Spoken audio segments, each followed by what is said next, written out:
आने वाली थी तुम लोगों से मिलने, लेकिन वो नहीं आई और ना ही ना आने की इतला दी। अभी कुछ देर पहले आपके घर से फोन आया था, मैंने उनको भी यही बताया। आखिरी बार मोमल की तुमसे कब बात हुई थी? आज दोपहर को उसने बताया कि वो कैब का इंतजार कर रही है। उसने कुछ बताया था कि उसने क्लिनिक जाना है या किसी और से मिलना है? कुछ ऐसी बात की थी उसने?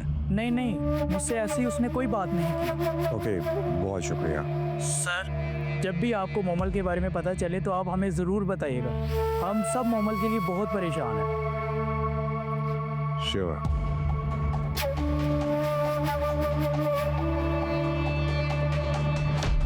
जाना था कभी ऐसे मोड़ पे हम आएंगे, पास होके एक दूजे से दूर चले जाएंगे। कैसी है ये खामोशी,